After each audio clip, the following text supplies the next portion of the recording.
Hi friends, ಇವತ್ತಿನಪ್ಪ ಅಂದ್ರೆ ಕೆಲಸ ಬಂದು ಸೌದೆಕಾಯಿ ಬೀಜ ಉಣ್ಬೇಕು. ಯಾವುದಪ್ಪ ಅಂತ ರಾಧಿ ಅಂತ ಸೌದೆಕಾಯಿ ಬೀಜ ಉಣ್ತಿರೋದು. ಇದು ಬಂದು 280 ರೂಪಾಯಿ ಬೀಳುತ್ತೆ ಫ್ರೆಂಡ್ಸ್ ಒಂದು ಪ್ಯಾಕೆಟ್ ನನಗೆ. ಹಂಗೆ ಇದು ಬಂದು ಟೋಟಲ್ 6 ಪ್ಯಾಕೆಟ್ ತಂದಿದ್ದೆ. ಮತ್ತು ಇದರಲ್ಲಿ 800 ಬೀಜ ಕೂಡ ಬರುತ್ತೆ ಒಂದು ಪ್ಯಾಕೆಟ್ಗೆ. ಅದಾದ್ಮೇಲೆ ನಾನೆಲ್ಲ ಕ್ಲಿನಿಕ್ ಇದನ್ನ ಚಾಕ್ ಪೀಸ್ ಅಂದರೆ ಯಾವುದಪ್ಪ ಅಂದರೆ ಇದು ಜಿಡ್ಡ ಚಾಕ್ ಪೀಸ್ ಬರ್ತದೆ ಲಕ್ಷ್ಮಣ್ ರೇಖು ಅದು, ಮತ್ತು DT ಪೌಡ್ರು ಎಲ್ಲ ಇದೆಲ್ಲ ಪುಡಿ ಮಾಡಿಬಿಟ್ಟು ಕ್ಲಿನಿಕ್ ಮಿಕ್ಸ್ ಮಾಡಿದೆ. ಏನಕ್ಕಪ್ಪ ಅಂದರೆ ಈ ಇರುವಾಗ್ಲಂತ ತಿಂದಿರ ಬೀಜದಲ್ಲೆಲ್ಲ ಕ್ಲಿನಿಕ್ ಮಿಕ್ಸ್ ಮಾಡಿ ಉಣ್ದೆ. ನಂಗೆ ಬಂದು 4,500 ನಾರು ಬಿದ್ದಿತ್ತು ಟೊಮೆಟೊ ನಾರು ಇದೇ ಬೆಡ್ಡಲ್ಲಿ. ಇವಾಗ ಬಂದು ಟೋಟಲ್ 5.5 ಪ್ಯಾಕೆಟ್ ಬಿದ್ದಿದೆ. ಇದು ಒಂದು ಪ್ಯಾಕೆಟ್ಗೆ 800 ಬೀಜ ಕೂಡ ಬರ್ತಿದ್ದು. ಅದಾದ್ಮೇಲೆಲ್ಲ ಉಣ್ಣು ಮುಗಿಸಿದಾದ್ಮೇಲೆ ಸ್ನೆಲ್ ಕಿಲ್ ತಂದಿದ್ದೆ 2 kg. ಇದು ಬಂದು ನಾನು ಕ್ಲೀನಿಕ್ ಬಕೆಟಲ್ಲಿ ಬಗ್ಸ್ಕೊಂಡು ಕ್ಲೀನಿಕ್ ಇದರಲ್ಲಿ ಕುಡ್ಗೋಲಲ್ಲೇ ಹೊಡೆದೆ.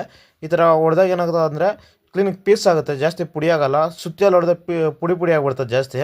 ಆ ಪುಡಿ ಪುಡಿ ಹಾಕಿದ್ರೆ ತ್ಯಾವ ಸ್ವಲ್ಪ ಇದಾದರೆ ಇದಾಗ್ಬಿಡುತ್ತೆ. ಅದಕ್ಕೋಸ್ಕರ ಈ ಥರ ಕುಡ್ಗೋಲೆಲ್ಲ ಹೊಡೆದು ಮುಗಿಸಿದ್ದೀನಿ.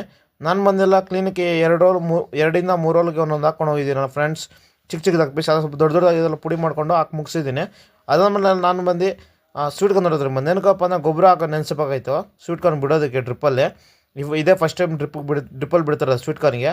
ಮೊನ್ನೆ ಬಂದು ಗೊಬ್ಬರ ಹಾಕಿದಾಗ 21 ಕಾಲು ಮೂಟೆ ಅಷ್ಟು ಮಿಕ್ಕಿತ್ತು, ಒಂದು 15 kg ಅಷ್ಟು. ಅದನ್ನ ಕ್ಲಿನಿಕ್ ನೀರಲ್ಲಿ ನಾನು ಹಾಕ್ಬಿಟ್ಟು ಮುಗಿಸಿದ್ದೀನಿ ಫ್ರೆಂಡ್ಸ್. ಇನ್ನೂ ಯಾರು ನಮ್ಮ ಚಾನಲ್ ಸಬ್ಸ್ಕ್ರೈಬ್ ಮಾಡ್ಕೊಂಡು ಲೈಕ್ ಮಾಡಿ, ಶೇರ್ ಮಾಡಿ, ಸಪೋರ್ಟ್ ಮಾಡಿ ಫ್ರೆಂಡ್ಸ್.